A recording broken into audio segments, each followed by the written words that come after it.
Êxodo 30, de 11 a 33. Assim diz a santa, inerrante, infalível palavra do Senhor. Disse mais o Senhor a Moisés: quando fizeres recenseamento dos filhos de Israel, cada um deles dará ao Senhor o resgate de si próprio, quando os contares, para que não haja entre eles praga nenhuma quando os arrolares.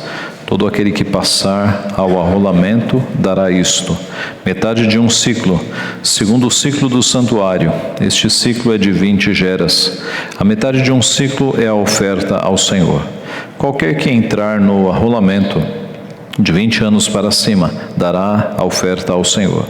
O rico não dará mais de meio ciclo, nem o pobre, menos quando derem a oferta ao Senhor, para fazerdes expiação pela vossa alma. Tomarás o dinheiro das expiações dos filhos de Israel e o darás ao filho da tenda da congregação, e será para memória aos filhos de Israel diante do Senhor, para fazerdes expiação pela vossa alma. Disse mais o Senhor a Moisés: farás também uma bacia de bronze, com o seu suporte de bronze para lavar. Pô-la-ás entre a tenda da congregação e o altar, e deitarás água nela. Nela, Arão e seus filhos lavarão as mãos e os pés. Quando entrarem na tenda da congregação, lavar-se-ão com água, para que não morram. Ou quando se chegarem ao altar para ministrar, para acender a oferta queimada ao Senhor. Lavarão, pois, as mãos e os pés, para que não morram, e isto lhes será por estatuto perpétuo a ele e à sua posteridade, através de suas gerações. Disse mais o Senhor a Moisés: tu, pois, toma das mais excelentes especiarias, de mirra fluida, 500 ciclos, de cinamomo odoroso, a metade, a saber, 250 ciclos, e de cálamo aromático, 250 ciclos, e de cássia, 500 ciclos, segundo o ciclo do santuário, e de azeite de oliveira, 1 hin. Disto farás o óleo sagrado para a unção, o perfume composto segundo a arte do perfumista. Este será o óleo sagrado da unção. Com ele ungirás a tenda da congregação e a arca do testemunho, e a mesa com todos os seus utensílios, e o candelabro com os seus utensílios, e o altar do incenso, e o altar do holocausto com todos os utensílios, e a bacia com o seu suporte. Assim consagrarás estas coisas para que sejam santíssimas. Tudo o que tocar nelas será santo. Também ungirás Arão e seus filhos e os consagrarás, para que me oficiem como sacerdotes. Dirás aos filhos de Israel: este me será o óleo sagrado da unção nas vossas gerações. Não se ungirá com ele o corpo do homem que não seja sacerdote, nem fareis outro semelhante, da mesma composição. É santo e será santo para vós outros. Qualquer que compuser óleo igual a este, ou dele puser sobre um estranho, será eliminado do seu povo. Meus irmãos, o tema do sermão desta noite é comprados, lavados e ungidos. Comprados, lavados e ungidos. Vamos orar. Pai Santo, nós estamos mais uma vez diante da Tua santíssima palavra, palavra que o Senhor preservou pela Tua providência para que chegasse até nós hoje, palavra que conta os Teus poderosos feitos na história do Teu povo e que nos instrui hoje para a forma como nós devemos viver. Pedimos o Teu auxílio, o auxílio do Teu Santo Espírito, para que com a iluminação dele nós possamos entender a Tua palavra e possamos, Pai, aplicá-la na nossa vida. Ajuda-nos, portanto, pelo Teu Santo Espírito, para que sejamos alimentados e edificados pelo Senhor. É o que nós pedimos humildemente e em nome de Jesus. Amém. Meus irmãos, a maioria dos crentes prefere ler o Novo Testamento ao invés do Antigo Testamento. Muitos têm esta preferência por achar. Muitos no meio evangélico têm a errônea ideia de que o Antigo Testamento não vale mais de que agora nós estamos no Novo Testamento. É uma ideia errada, porque o Antigo Testamento, ele contém mandamentos do Senhor, histórias do que Deus fez com o seu povo. E o próprio Senhor Jesus Cristo, no começo do Sermão do Monte, ele disse: eu não vim revogar a lei, eu vim cumpri-la, E aí no Sermão do Monte, ele passa em revisão alguns dos mandamentos, aprofundando o sentido dos mandamentos. Mas há crentes também que preferem o Novo Testamento porque acham que ele é mais fácil, acham que o Antigo Testamento é muito difícil de ser lido. O fato é, meus irmãos, que quando você conhece bem o Novo Testamento e você vai ler o Antigo Testamento, você faz as ligações. Você percebe que o Novo Testamento, como disse Agostinho, está escondido no Antigo Testamento. E você percebe que o Antigo Testamento, ele é desatado, ele é descortinado quando nós lemos o Novo Testamento. Os dois testamentos se completam, na verdade. Por isso, quando nós voltamos os olhos aqui para Êxodo 30, do verso 1 ao 33, nós podemos perceber como o Novo Testamento está escondido aqui nesse texto. Como há paralelos nesse texto com o Novo Testamento, como as coisas que Deus fez com móveis e com pessoas apontam para a obra de Cristo, apontam para coisas que Cristo fez conosco na nova aliança. O texto que nós lemos trata de 3 assuntos. O primeiro é o imposto do censo, ou o imposto do templo, a bacia de bronze, que era um dos móveis do tabernáculo, e o óleo da unção. A princípio, esses 3 assuntos não têm nada a ver conosco, mas eles têm tudo a ver conosco, na medida em que nós percebemos que o Novo Testamento está escondido lá no Antigo. Nós podemos olhar para estes 3 elementos e vermos coisas que Deus fez conosco em Cristo Jesus na nova aliança. Em primeiro lugar, então, nós fomos comprados. Verso 11 e 12 diz: disse mais o Senhor a Moisés: quando fizeres recenseamento dos filhos de Israel, cada um deles dará ao Senhor o resgate de si próprio, quando os contares. Então Deus ordena que seja feito, e a gente vai ver que anualmente era feito, um recenseamento, um censo, para que se apurasse quantos homens acima de 20 anos havia no povo. E o objetivo era militar, era saber quantos homens prontos para a guerra o exército tinha em mãos. Isso acontecia por ordem de Deus. E quando acontecia, o texto diz que cada um deveria pagar um imposto, que aqui é chamado, cada um deles dará ao Senhor o resgate de si próprio. O imposto aqui que era devido é chamado o resgate de si próprio. Este imposto, ele ia para a manutenção do tabernáculo e depois para a manutenção do templo. Você deve se lembrar que Cristo foi cobrado e pagou deste imposto lá no Novo Testamento. Havia uma ameaça se o censo não fosse feito corretamente, para que não haja entre eles praga nenhuma quando os arrolares. Se o censo não fosse feito corretamente, praga poderia vir sobre o povo. E você deve estar se lembrando de que Davi fez um censo errado, com motivações egoísticas, e a praga veio sobre o povo. E 70 mil homens morreram por conta do pecado de Davi num censo. O verso 13 nos diz: todo aquele que passar ao arrolamento dará isto, metade de um ciclo, segundo o ciclo do santuário, este ciclo é de 20 geras, metade de um ciclo é a oferta do Senhor. Fazendo a conversão toda, isso dá aqui aproximadamente não mais do que 30 gramas de prata. Era isso que cada homem deveria dar, não mais que 30 gramas de prata. Qualquer que entrar no arrolamento de 20 anos para cima dará a oferta ao Senhor. Então era de 20 anos para cima e eram homens, não é? Na Bíblia, irmãos, mulheres nunca foram chamadas para a guerra. Alguns países hoje colocam mulheres no exército. Deus nunca aprovou isso. Mulher nunca foi feita para ser soldado, para ir para a guerra. Em Israel, nos tempos bíblicos, apenas os homens iam para a guerra.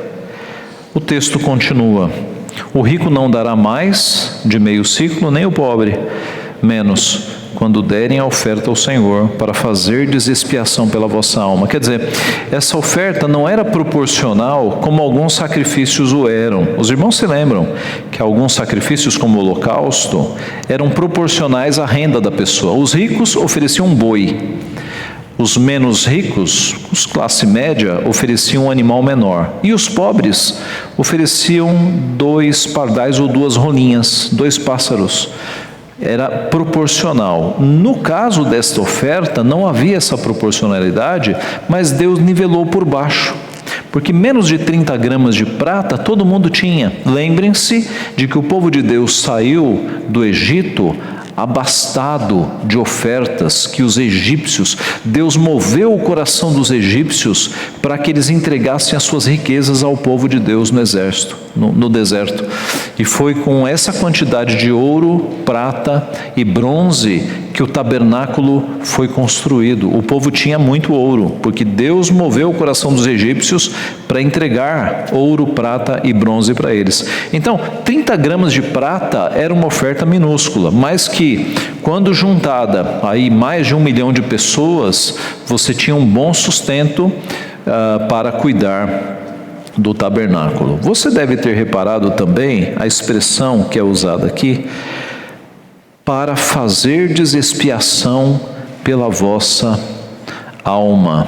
Para fazeres expiação pela vossa alma. O que isso significa? Será que o dinheiro é que expiava pecados? Não, de forma nenhuma. Como essa prata ia para o tabernáculo, e era no tabernáculo que o trabalho de animais sendo mortos, para que o seu sangue expiasse pecados, este é o sentido da expressão. Era uma oferta para que houvesse mantimento no tabernáculo, e os sacrifícios no tabernáculo é que expiavam a alma. Quando nós vemos este imposto indo para o tabernáculo, nós percebemos que ele é chamado também de resgate. Era um resgate de si próprio, era um dinheiro para fazer expiação pelos pecados. Então, faça a conexão. Um dinheiro que é chamado de resgate pela cabeça da pessoa. Um dinheiro que aponta para expiação de pecados. Veja como o Novo Testamento está escondido aqui. Nós nos lembramos de Cristo fazendo o resgate por nós. Nós nos lembramos de Cristo nos comprando. A única diferença é que não foi prata, não foi 30 gramas de prata, e nem foi ouro, mas foi o próprio sangue. Então, os israelitas aqui, eles faziam o resgate pela própria alma, ou a expiação dos pecados, com um punhadinho de prata. No nosso caso, quem fez o nosso resgate foi Cristo, com o seu próprio sangue, o precioso sangue de Cristo. Os textos nos mostram isso. Marcos 10, 45, pois o próprio Filho do Homem não veio para ser servido, mas para servir e dar a sua vida em resgate por muitos. Ele nos resgatou das trevas. 1 Timóteo 2,5. Porquanto há um só Deus e um só mediador entre Deus e os homens, Cristo Jesus homem, o qual a si mesmo se deu em resgate por todos, testemunho que se deve prestar em tempos oportunos. 1 Coríntios 5, 6, 18 a 20. Fugir da impureza. Qualquer outro pecado que uma pessoa cometer é fora do corpo, mas aquele que pratica a imoralidade peca contra o próprio corpo. Acaso não sabeis que o vosso corpo é santuário do Espírito Santo que está em vós, o qual tendes da parte de Deus, e que não sois de vós mesmos, porque fostes comprados por preço? Agora, pois, glorificai a Deus no vosso corpo. Então, Cristo nos comprou com o seu próprio sangue. É por isso que nós não podemos dizer, eu faço o que eu quiser do meu corpo, a vida é minha. Crentes não podem dizer isso. Crentes foram comprados por Cristo e agora nós glorificamos a Cristo pelo nosso corpo. E 1 Pedro 1, 18 e 19, sabendo que não foi mediante coisas corruptíveis, como prata ou ouro, que fostes resgatados do vosso fútil procedimento, que vossos pais vos legaram, mas pelo precioso sangue, como de cordeiro sem defeito e sem mácula, o sangue de Cristo, o sangue de Cristo. Irmãos, uma história conhecida dos pregadores é a de um menino que tinha feito um barquinho de madeira muito caprichado, né? E ele estava brincando com aquele barquinho num rio e, num descuido, a correnteza levou o barquinho embora.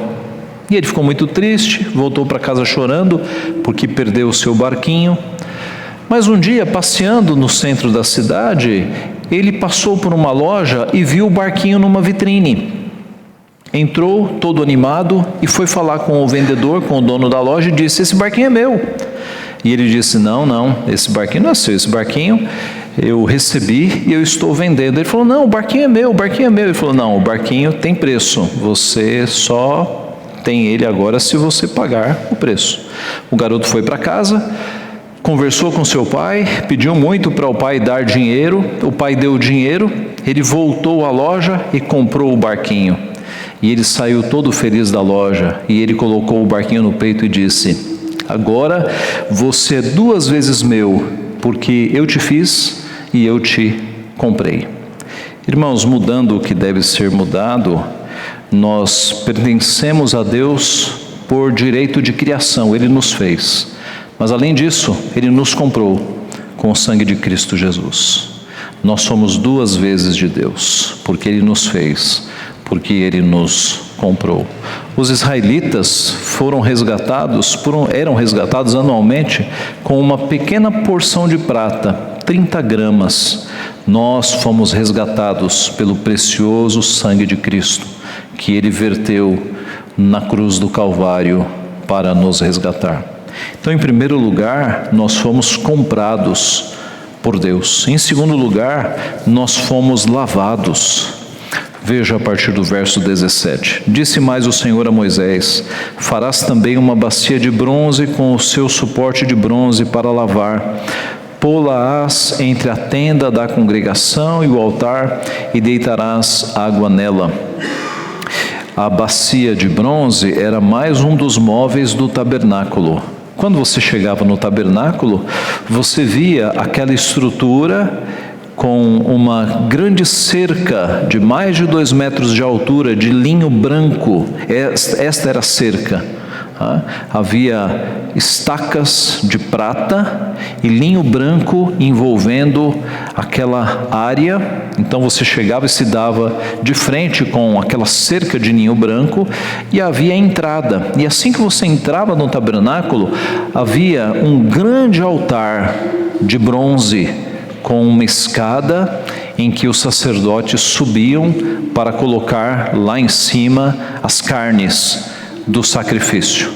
Mas se você avançasse um pouco mais em direção à parte coberta do tabernáculo, o lugar santo, você encontrava uma grande bacia de bronze com muita água, que era a bacia que os sacerdotes usavam para as purificações. Eles lidavam com sangue, eles cortavam os animais, eles se sujavam com sangue constantemente, e eles usavam a bacia de bronze para lavar. Mas os textos nos mostram que mesmo antes deles se sujarem com sangue, eles já tinham que ir para lá para se purificarem, para lavar as mãos e lavar os pés e começar os trabalhos. E no meio dos trabalhos eles se lavavam também. Diz o nosso texto no verso 19: nela, na bacia de bronze, Arão e seus filhos lavarão as mãos e os pés. Quando entrarem na tenda da congregação, lavar-se-ão com água, para que não morram, e quando se chegarem ao altar para ministrar, para acender oferta queimada ao Senhor. Note que esta lavagem dos sacerdotes, meus irmãos, eles deveriam sempre estar limpos, lavados, é uma figura da santificação. Nós também, o Novo Testamento diz, fomos lavados pela palavra.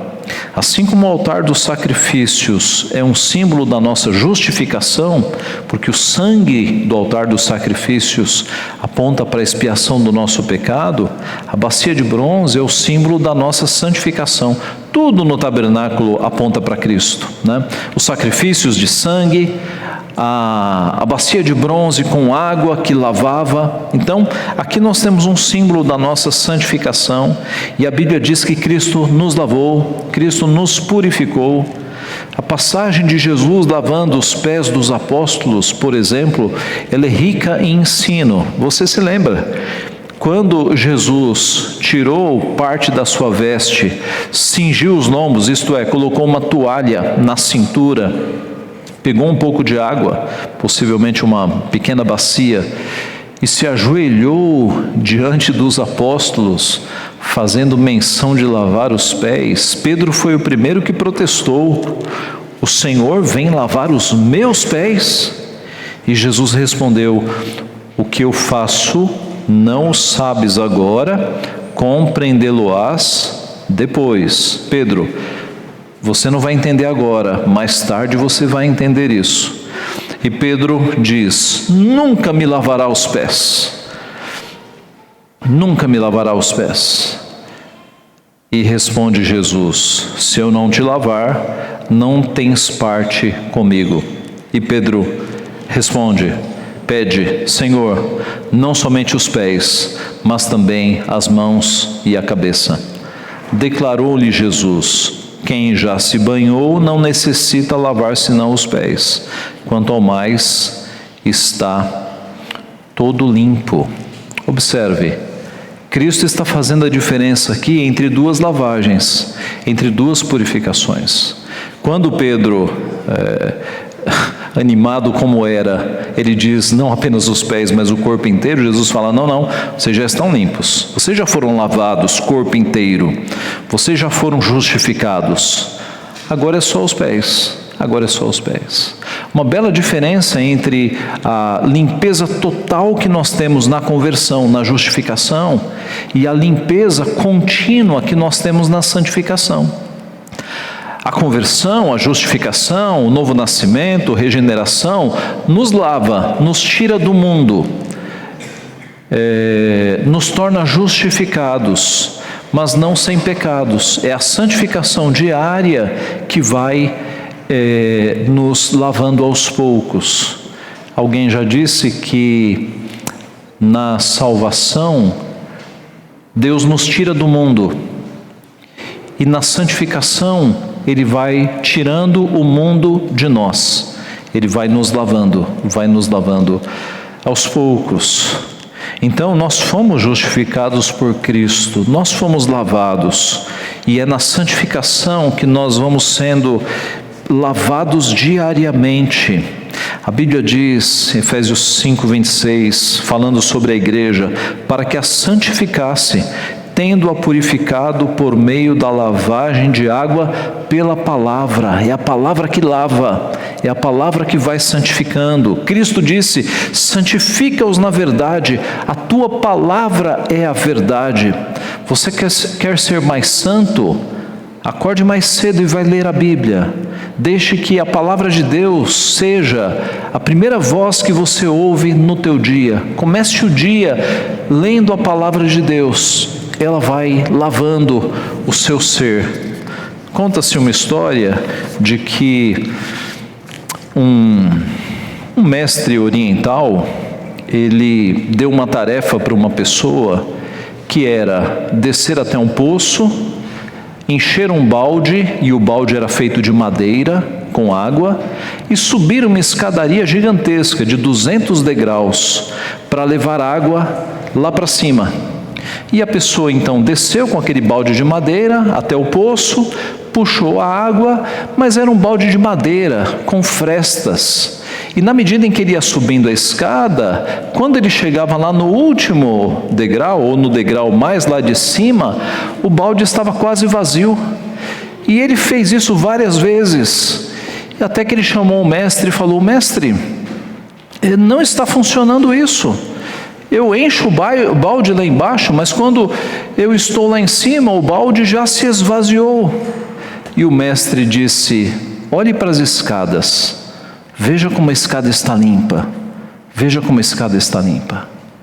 Aí você diz: pastor, eu leio a Bíblia todo dia, mas eu não guardo, eu não sei o que eu li na semana passada, é muita coisa. E certamente você não vai decorar tudo que você vai ler, mas veja como a sua vida vai ficando limpa, no exercício de todos os dias ler a palavra. Mesmo que você não se lembre, dia a dia a sua vida vai sendo limpa, vai sendo limpa, vai sendo limpa, porque a palavra de Deus nos santifica. Santifica-os na verdade, a tua palavra é a verdade. Então, em Cristo, nós fomos lavados e continuamos sendo lavados dia a dia. Em terceiro e último lugar, nós fomos ungidos. Verso 22, disse mais o Senhor a Moisés: tu, pois, toma das mais excelentes especiarias, de mirra fluida 500 siclos, de cinamomo odoroso a metade, a saber 250 siclos, e de cálamo aromático 250 siclos, e de cássia 500 siclos, segundo o ciclo do santuário, e de azeite de oliveira 1 rim. Essa mistura especial, irmãos, de tantas especiarias, dizem os estudiosos, pesava quase 20 quilos. Continha ingredientes caros do mundo inteiro, mirra líquida, casca de canela, outros produtos raros importados da Índia, Arábia e Líbano. E esses ingredientes finos eram cuidadosamente destilados em azeite, que servia como a base para aquela mistura sagrada. Verso 25, disto farás o óleo sagrado para a unção, o perfume composto segundo a arte do perfumista, este será o óleo sagrado de unção. Então, não era só misturar tudo, você notou, conforme a arte do perfumista, havia arte, havia técnica, havia alguém que sabia como lidar com esses ingredientes para fazer perfume. Domingo que vem, ou domingo que vem ou no outro, nós vamos tratar de um texto que vai falar sobre arte dentro do tabernáculo. Deus, Ele capacitou alguns homens para serem artistas, para terem conhecimentos técnicos em algumas áreas. E aqui nós temos um perfumista, né? Nós temos arte de perfumista. Diz mais o texto: com ele ungirás a tenda da congregação e a arca do testemunho, e a mesa com todos os seus utensílios, e o candelabro com seus utensílios, o altar do incenso, e o altar do holocausto com todos os seus utensílios, e a bacia com seu suporte. Então tudo era ungido com este óleo aromático, tudo ficava com este cheiro. O tabernáculo então, ele tinha um cheiro, ele tinha o cheiro deste óleo sagrado, que possivelmente era aspergido, né? Eu não entendo que era derramado, mas era salpicado, gotas deste óleo sagrado ungindo os móveis do tabernáculo. Observe que Deus trabalha com os nossos sentidos, não é? Com os 5 sentidos. Lá no tabernáculo, as pessoas viam o que estava acontecendo, os sacerdotes com as suas roupas especiais, sacrificando os animais, cortando os animais, colocando os animais para serem queimados, ouviam o barulho, o berro dos animais e todo o ritual que era feito ali. Eles sentiam o animal antes de ser sacrificado, porque o texto diz que o adorador colocava a mão na cabeça do animal, o sacerdote colocava a mão por cima e com a outra mão sacrificava o animal. Eles, em alguns sacrifícios, naqueles que não eram por pecados, o próprio adorador, ele comia parte do sacrifício, em sacrifícios de ações de graça, por exemplo, e ele sentia o cheiro dos animais sendo queimados, e os sacerdotes apenas sentiam o cheiro do perfumado óleo da unção, com todas essas especiarias raras que eram colocadas aqui. Verso 29, assim consagrarás estas coisas para que sejam santíssimas, tudo que tocar nelas será santo. Também ungirás Arão e seus filhos e os consagrarás, para que me oficiem como sacerdotes. Dirás aos filhos de Israel, este me será o óleo sagrado da unção das vossas gerações. Não se ungirá com ele o corpo do homem que não seja sacerdote, nem fareis outro semelhante, da mesma composição. É santo e será santo para vós outros. Qualquer que compuser óleo igual a este ou dele puser sobre um estranho, será eliminado do seu povo. Os sacerdotes também eram ungidos com este óleo sagrado. O Salmo 133 fala: como é bom e agradável viverem unidos os irmãos. É como óleo que desce pela cabeça, desce pela barba de Arão. É o óleo sagrado que é colocado no sumo sacerdote. Para os sacerdotes, então, era perfume mesmo. Para Deus era cheiro de consagração, porque o óleo apontava para uma consagração, não apenas dos móveis, mas agora dos sacerdotes. Eles eram consagrados ao Senhor. Irmãos, os crentes também são ungidos e são consagrados por Deus, por meio do Espírito Santo. A palavra de Deus nos diz em 1 João 2,20: e vós possuís unção que vem do Santo, e todos tendes conhecimento. 1 João 2,27, quanto a vós outros, a unção que dele recebestes permanece em vós, e não tendes necessidade de que alguém vos ensine, mas como a sua unção vos ensina a respeito de todas as coisas, e é verdadeira, e não é falsa, permanecei nele, como também ela vos ensinou. 2 Coríntios 1,20, porque quantas são as promessas de Deus, tantas tem nele o sim, porquanto também por ele é o amém para a glória de Deus, por nosso intermédio. Mas aquele que nos confirma convosco em Cristo e nos ungiu é Deus, que também nos selou e nos deu o penhor do Espírito Santo. Então nós temos, assim como os sacerdotes do Antigo Testamento, a unção, não de um óleo, mas do próprio Santo Espírito que habita em nós agora. É nesse sentido. E nós somos perfumados não porque recebemos um óleo na nossa cabeça, mas nós mesmos somos chamados de o bom perfume de Cristo. Paulo aos Coríntios 2,14: graças, porém, a Deus, que em Cristo sempre nos conduz em triunfo e por meio de nós manifesta em todo lugar a fragrância do seu conhecimento, porque nós somos para com Deus o bom perfume de Cristo, tanto nos que são salvos como nos que se perdem. Nós somos o bom perfume de Cristo. Nós espalhamos a fragrância do conhecimento de Cristo no nosso trabalho, quando nós vivemos como autênticos discípulos de Cristo, na nossa vizinhança, na nossa escola, onde estivermos, é o nosso testemunho que é o bom perfume de Cristo que é espalhado. O pastor Joel Bick disse que alguém que passa o dia trabalhando com lírios em uma floricultura ficará cheirando como um lírio. Um homem que tem comunhão com Deus pregará palavras permeadas com essa comunhão.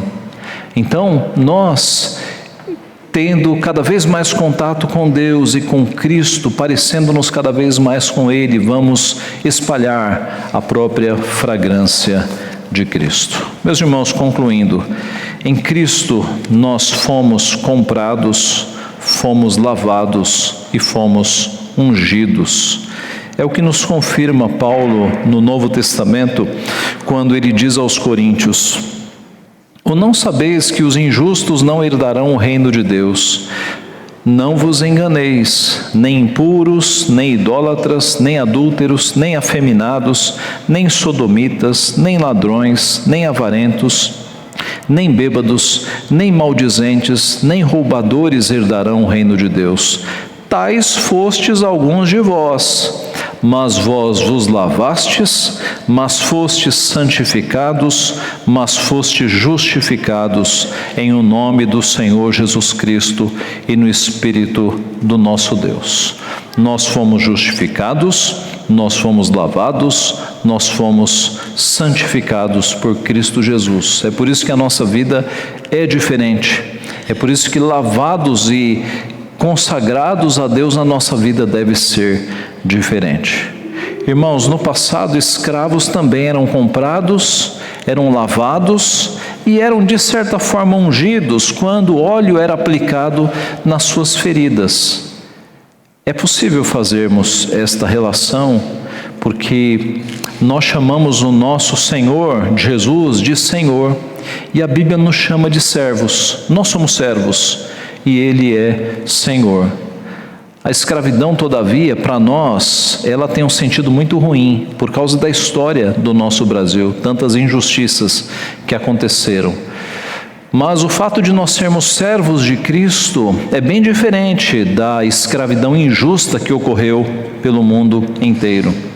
E eu termino com aquela história que alguns de vocês já ouviram, de um homem que na década de 1850, na época da corrida do ouro lá nos Estados Unidos, quando as pessoas estavam indo para determinadas regiões atrás da mineração do ouro, ele no seu caminho de volta para a Inglaterra passou por uma cidade em New Orleans e ele viu uma cena trágica.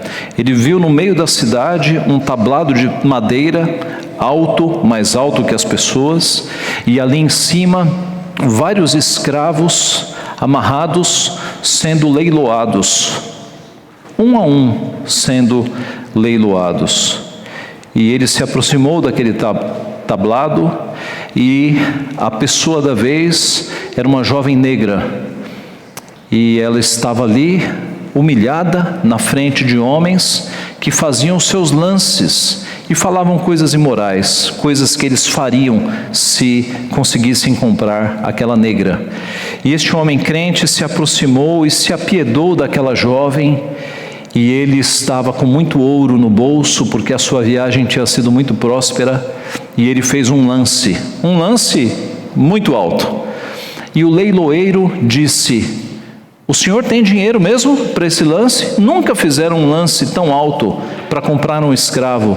E ele mostrou o saco de ouro. E a multidão silenciou, vendido para aquele senhor. E ele foi na direção do tablado de madeira, subiu alguns degraus, e quando ele foi pegar aquela jovem, ela cuspiu no seu rosto. E ele limpou o cuspe, pegou-a pelo braço, desceu e a conduziu até a cidade, a um escritório de advocacia.